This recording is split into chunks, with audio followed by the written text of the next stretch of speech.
Number 11. My first two instincts on how to solve this question both were wrong for the same reason, and so maybe you had the same mistake that I had. My mistake was I had assumed this was a right angle because it looks a lot like a right angle, and with the information they gave to us, if we look at my picture here where this is drawn, I said, well, if I know 2 of 3 sides of a right triangle, I could just use Pythagorean theorem and find the third side. That didn't give me one of the choices though, so then I realized that maybe I shouldn't be assuming that this is a right angle.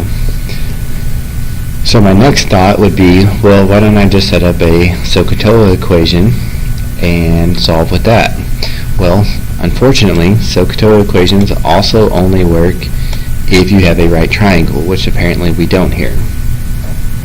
So instead, this question needs to be solved with this formula that I have written down. It's called the law of cosines. Law of cosines works for any triangle, even a right triangle, and you can manipulate this a little bit to solve for angles, or it's kind of set up right now in a good way to solve for a side length. So if a squared equals all of this stuff, then a, the side opposite angle A, would be the square root of b squared.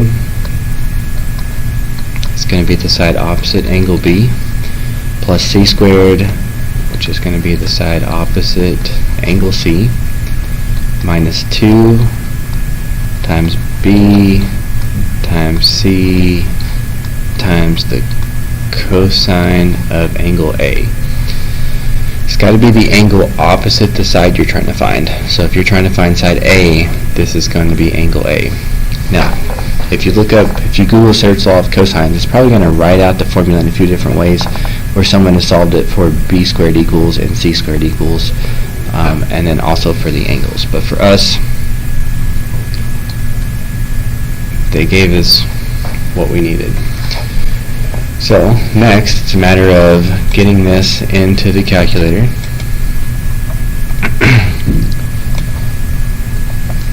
So A is going to be square root of 50 squared plus 300 squared minus 2 times 50 times 300 times the cosine of 10. Okay, now I actually expect this to not give me the right answer. Okay, maybe it did. If I look at my choices, 251 is one of the answer choices. But what I was anticipating is this 10 degrees is a degree, obviously. So you need to check your calculator and see what mode it's in. I thought my calculator was in radian mode.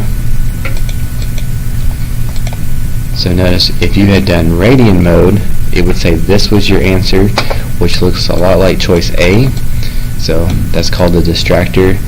They anticipate you to forget to change the mode of your calculator. But this is 10 degrees, so we need to tell our calculator the same thing. We've got to tell it it's 10 degrees. So right here, number 11, answer has to be C.